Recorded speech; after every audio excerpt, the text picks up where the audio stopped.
곽수종의 뉴스 정면 승부. 곽수종의 뉴스 정면 승부.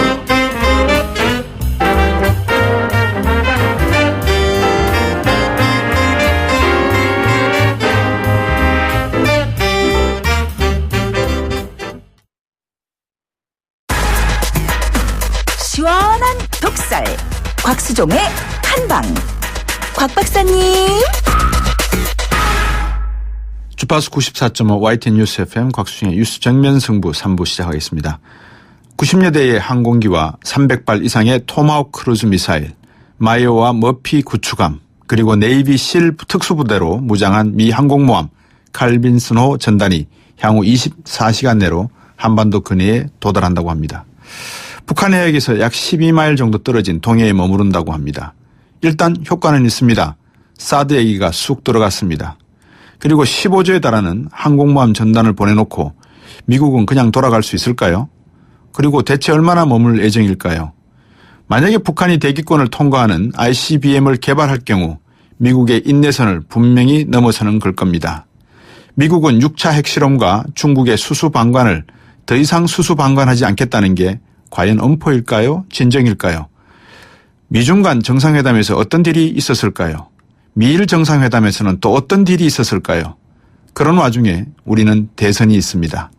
한반도를 둘러싼 미, 중, 일, 러 간의 전략적 이해관계를 제대로 따지고 우리도 전략을 세워야 할 건데 이미 6개월 국정 공백 상태에다가 차기 정부가 이런 능력을 가지고 있을지 모르겠습니다. 그런 인재가 있는지요?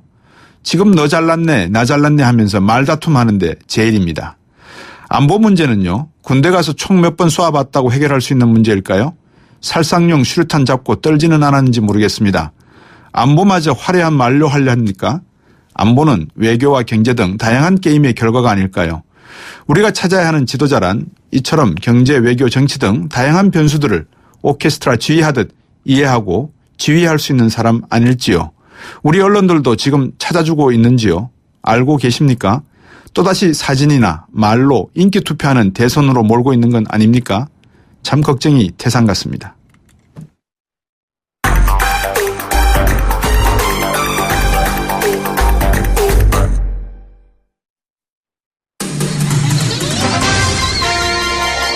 정면 스포츠. 스포츠계에 어떤 일이 있었을까요? 스포츠 정면 승부 중앙일보 박민 기자입니다. 안녕하세요. 네, 안녕하세요. 이 아사다마오 좀 짠한데요. 은퇴했죠, 오늘. 네, 아사다마오가 어젯밤에 자신의 블로그를 통해서 네. 또 갑작스럽지만 선수 생활을 끝내겠다면서 네. 은퇴를 선언했고요. 세계 선수권을 3차례나 제패한 일본의 피겨스타가 은퇴하자 또 일본의 주요 신문들은 일면에 대서특필했고 네. 또 일본의 주요 방송사들은 속보로 소식을 전했습니다. 네, 왜 은퇴를 결심했다 하던가요? 네, 아사다 마오 선수가 27살인데요. 네. 사실 내년 평창올림픽을 목표로 선수 생활을 계속 이어갔는데 네. 또 고질적인 부상 탓에 지난해 자국 선수권에서도 12위에 그쳤고요. 네. 또 최근에 일본 피겨가 평창올림픽 출전권을 2장이 얻는데 그쳐서 네. 또 국가대표 선발전 통과가 쉽지 않자 또 결국에는 은퇴를 선언했습니다. 예, 이 선수 생활을 한 아사다가 나를 지탱해 주던 목표가 사라졌다. 선수로서 자신감도 없어졌다. 이런 말을 할 때 참 주변에 있는 사람들도 마음이 착잡하지만 본인으로서는 정말 감내하기는 힘든 그런 고통이 있었겠네요. 그죠? 네, 맞습니다. 그래서 일본 국민들도 네. 그래도 지금까지 잘 싸워줬다 또 이런 평가도 있고요. 또 정치권까지 나서서 또 아사다의 마무리를 응원한다. 일본 내에서는 네. 이런 의견들이 나오고 있습니다. 우리나라도 이런 아사다 선수에게 좀 격려를 해줬으면 좋겠어요. 예, 열심히 참 김연아와 오랜 시간 라이벌 동안 우리도 즐겼다. 고마웠다. 이러면 어떻게 얼마나 좋겠습니까? 네, 그래서 일부 팬들은 또 아사다가 있었기에 네. 김연아가 있었다라는 평가를 하기도 하고요. 예. 또 일각에서는 또 영원한 2인자다 이렇게 폄훼하기도 하는데 네. 말씀하신 대로 또 이런 라이벌로 자극이 됐던 점은 네. 분명히 인정해야 될 것 같습니다. 한번 김연아 선수와의 어떤 라이벌 관계를 역사적으로 한번 풀어주신다면 어떻게 정리 좀 해주시죠? 네, 일단 주니어 시절에는 아사다마오 선수가 무려 30점 차 이상으로 이긴 적도 있고요. 예. 또 김연아가 자서전에 또 왜 하필 저 아이가 나랑 같은 시대에 태어났을까 또 이렇게 적으면서 열등감을 그랬겠네요. 털어놓기도 했습니다. 예. 또 김연아가 2009년에 세계 신기록을 세우면서 예. 격차가 점점 벌어졌고요. 예. 2010년 밴쿠버 올림픽 땐 김연아가 금메달, 아사다가 은메달에 그쳤고 예. 또 2014년 소치 올림픽 때는 또 김연아가 은메달, 아사다가 6위에 머물면서 네. 또 아사다에게는 그 2인자라는 꼬리표가 따라다녔습니다. 예. 은퇴 기자회견에서 뭐 특별한 말이 있었습니까? 네, 오늘 그 기자회견에서 예. 그 라이벌 김연아는 어떤 존재였는가 이런 질문이 나왔는데요. 예. 또 아사다마오 선수가 그 서로 좋은 자극을 주고받았던 존재고 예. 또 함께 성장할 수 있도록 북돋아줬다고 말했습니다. 예. 김연아 소속사 측에서는 뭐 노코멘트 했다는데 제가 앞에서도 말씀드렸지만 이럴 때는 좀 대범하게 아사다 선수 은퇴에 뭐 경의를 표하든지 하나의 위로의 말도 해주는 것도 좋았을 건데 그죠? 네, 또 그렇게 또 아쉬움을 표하는 그 팬들도 있긴 합니다. 그 잉글랜드 프로축구에서 첼시가 지금 1위입니까? 네, 그 첼시가 올 시즌에 24승 3무 4패로 오. 선두를 질주하고 있고요. 예. 2위 토트넘과 승점 7점 차라서 남은 7경기에서 5승을 거두면 예. 자력 우승을 확정짓게 됩니다. 예, 잉글랜드 프로축구, 프리미어 축구에서 같이 이렇게 어려운 데서 4패라고 하는 것은 정말 획기적인 성적인데 어떤 선수가 지금 주역입니까?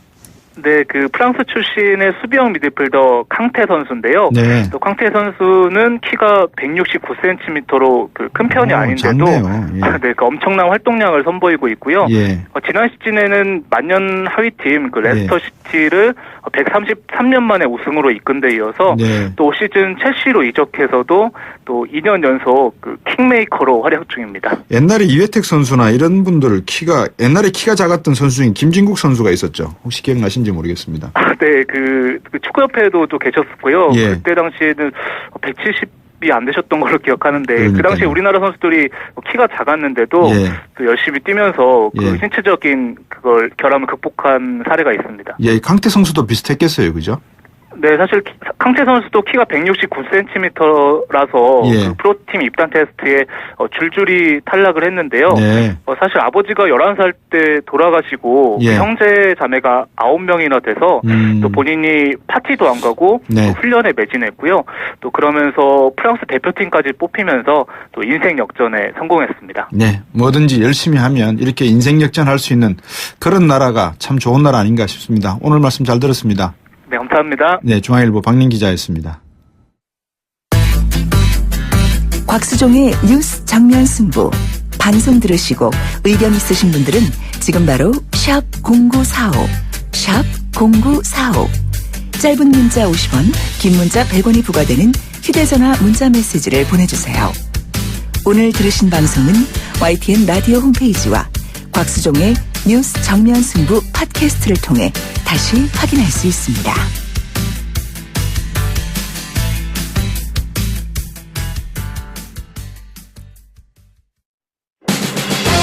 19대 대선 미리 보기. 여론을 알면 민심이 보인다. 데이터를 보면 내일이 열린다. 네, 19대 대선 미리 보기 시간입니다. 오늘도 여론조사 전문가 두 분 모셨습니다. 아젠다 센터의 이상일 대표, 안녕하십니까? 네, 안녕하세요. 리얼미터의 이택수 대표입니다. 안녕하십니까? 네, 안녕하세요. 예, 지금 이제 첫 번째 저희들이 나눠볼 이야기 주제가 선거 여론조사, 신뢰가 흔들린다 이런 건데 이제 27일 남았지 않습니까? 대선이, 그죠? 네. 요즘 방송 보도에서 이제 빼놓지 않고 나오는 게 지지율 여론조사인데 신뢰성 문제가 제기가 됐습니다. 저들 방송에서도 몇 번 신뢰성 네. 문제를 지난 시간에 됐었고 전문가 입장에 보시기에도 좀 문제가 있다 이렇게 여론조사가 있습니까? 어떻습니까? 여론조사를 이제 감시하는 네. 그런 체계가 3년 전부터 네. 중앙선거 여론조사 심의위원회가 출범하면서 예. 모든 여론조사의 설계도를 다 등록하게 하는 예. 그런 과정이 이제 시작이 됐는데 예. 뭐 그러다 보니까 국민들, 그러니까 유권자들의 눈도 굉장히 높아졌고요. 네. 어떻게 조사가 됐는지를 다 꼼꼼히 살피고 있는 그런 상황인데 네. 아무튼 최근 발표된 여론조사 결과가 예. 항상 이제 추이를 보라고 하는데 그 네. 추이가 굉장히 급변했던 그런 시점이 있었는데 네. 그게 이제 지난주에 얘기했던 내일신문 디오피니언 조사. 네. 그리고 또 하나는 KBS 코리아 리서치 조사인데 네. 내일신문 디오피니언은 양자구도에서 문재인 안철수가 뒤집혔고 네. KBS 코리아 리서치는 다자구도에서 처음으로 네. 문안 양자 네. 대결이 뒤집혔기 때문에 예. 국민들이 유권자들이 관심 깊게 여론조사 심의위원회 홈페이지에 가서 예. 찾아봤는데 예. 그 여론조사 설계가 예. KBS 코리아 리서치 조사 같은 경우는 예. 지난달 조사와 예. 좀 많이 바뀌어 있었기 때문에 아. 그 문제 제기를 한 건데 예. 그 문제 제기를 누가 했냐면 바로 이 통계학 전공 네. 권위자인 와이오대 교수라는 분. 아이오와대 예. 또 카이스트 교수를 이제 겸임하고 있는 네. 한 학기는 카이스트 한 학기는 아이오와대에서 이제 예. 통계학을 가르치는 네. 김재광 교수라는 분인데 예. 이분이 직접 이 부분을 발견하고 예. 공론화 시켜서 예. 이 부분이 이제 여론조사 심의위원회에서도 결국에는 예. 지금 조사에 착수한 그런 상황입니다. 아, 그렇군요. 그 심의위원회에서 이렇게 조사에 착수할 정도면 상당히 지금 이 문제가 심각할 수도 있다 이렇게 볼 수도 있습니까? 뭐 일단 방법론 자체가 예. 타당했느냐. 그러니까 예. 이제 물론 이게 여론조사 방법에 대해서 어느 정도는 상당 부분 이제 표준화가 되어 왔고 네. 또 이 중앙선거 여론조사 심의위원회가 개입을 하면서 여론조사의 공표 기준도 좀 강화가 돼서 어느 정도 그 공표되는 여론조사의 기본적인 요건들은 지금 이렇게 규정이 되어 있습니다만 네. 세부적인 방법에 들어갔을 때는 거기까지 이렇게 막 규정들이 다 되어 있는 건 아니거든요. 네. 특히 이제 이번에 그 문제가 논란이 되고 있는 두 개의 여론조사 디오피니언과 코리아 리서치 여론조사를 보면 네. 이 유무선 전화번호를 사용하는 방식 예. 예를 들어서 이제 디오피니언 같은 경우는 유선 전화번호를 등재 전화번호만 사용했다. 예. 이제 그 등재 번호라는 것이 옛날 전화번호 위에 올라가는 건데요. 네. 그게 예전에는 상당히 많은 부분 거의 다수가 올라갔지만 최근에는 그 등재율이 50% 미만이거든요. 예, 그럼 예. 등재되지 않은 사람들은 체계적으로 다 빠진 그렇죠. 그런 조사했다라는 것이 논란이 되는 거고 예. 또 코리아 리서치는 이게 여론조사 전화번호를 만들 때 예.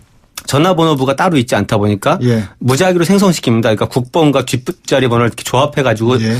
생성시킨 전화번호를 사용하게 되는데 예. 이 과정에서 아마 이 어떤 활용 가능한 국번을 선별해서 예. 아주 협소한 범위에서 추출한 게 아니냐 이런 예. 논란이 있는데요. 이런 부분들에 대해서까지는 이렇게 어떤 이제 규정들이 없다 보니까 이것이 꼭 이제 잘못됐다 아니다라는 결과적으로 판단할 수밖에 없는데 네. 다른 조사들과 지금 다른 결과 그 흐름상 좀 이렇게 상이한 결과를 내놓으면서 네. 방법의 잘못이 결과의 잘못을 초래한 거 아니냐 예. 이런 논란이 지금 불거지고 있는 거죠. 그냥 간단하게 한번 여쭤봤어요. 네. 우리 이택수 대표님. 네. 그러면 이렇게 여론조사 기관이 여론조사를 했을 때 네.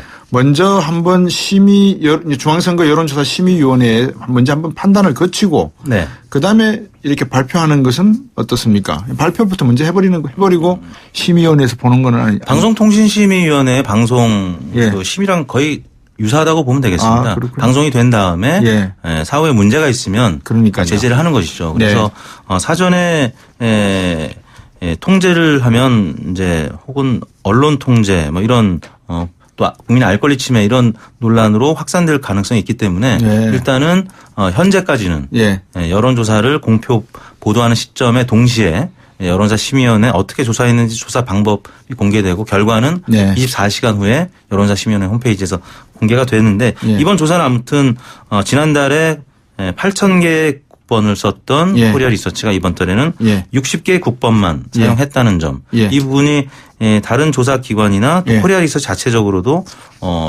유례가 없는 예. 방법이었기 때문에 예. 그리고 말씀드린 대로 이제 다자구도에서 처음으로 예. 문안이 뒤집혔기 때문에 예. 샘플링 방법에서 뭔가 의도가 있던 아니면 예. 의도적이지 않던 예. 오류가 있었던 것이 아니냐라는 게 김재광 교수의 주장이고 예.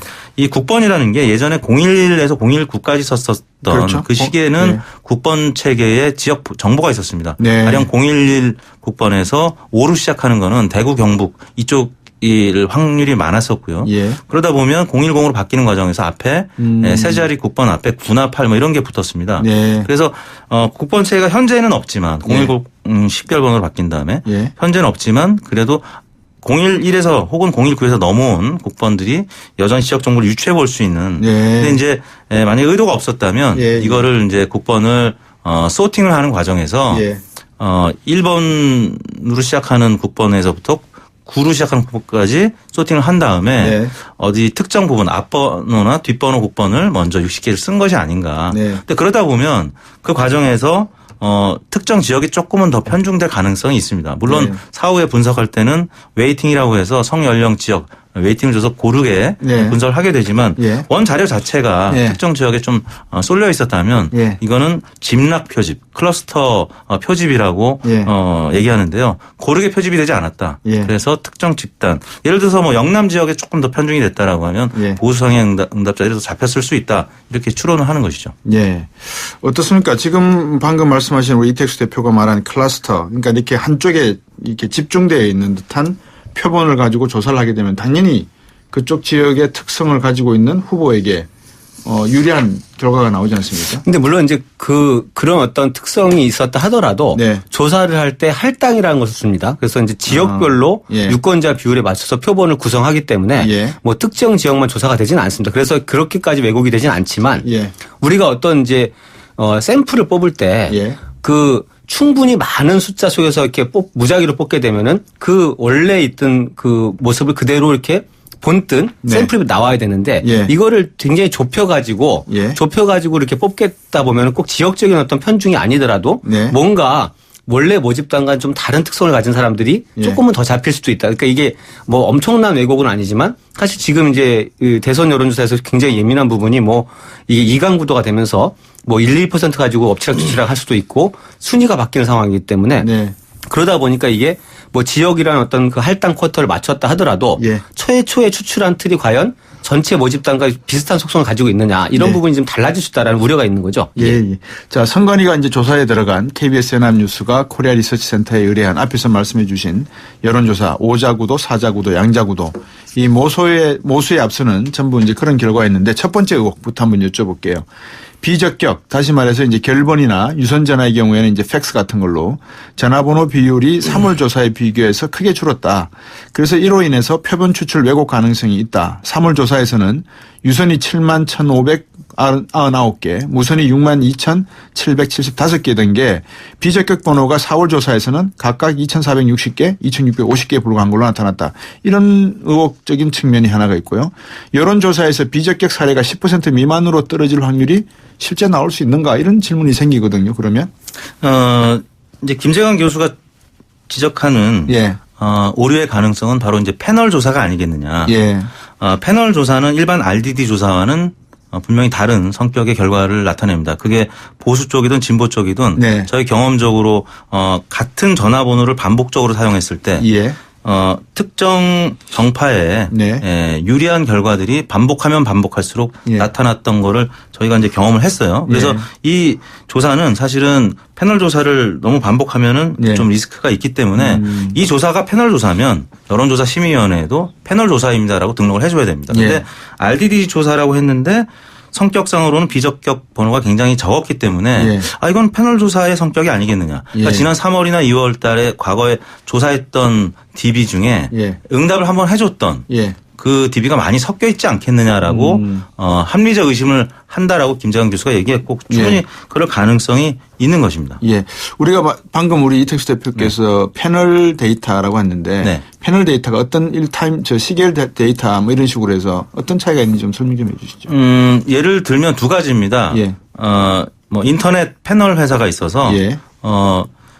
어떤 회사에서 여론조사를 해주면 네. 뭐 500원, 뭐 혹은 많게는 3,000원 뭐 이런 예. 식으로 리워드를 주고 예. 패널을 모집해서 예. 뭐 50만이든 100만 정도 패널을 갖고 있어서 네. 그때 이 패널에서 사용하는 방식이 있고 예. 또 하나는 지난 2007년, 2012년 대선 때 YTN이 썼던 방식이 있습니다. 네. 대선 예측 방송을 할 때 예. 처음엔 5천 명으로 여론사를 시작을 해서 네. 그 5천 명한테 사후에 2차 조사, 3차 조사를 할 것이다라고 안내를 한 다음에 네. 2차 조사, 3차 조사를 하면 반복 응답해 주는 분들이 3천 예. 명으로 줄고 예. 이제 점점 줄겠죠. 예. 그런 방식으로 애초에 뭐 몇십만, 몇백만 패널이 있는 게 아니라 이제 한번 했던 분들한테 이제 2차, 3차 정도 하는 그런 패널 방식이 있는데 네.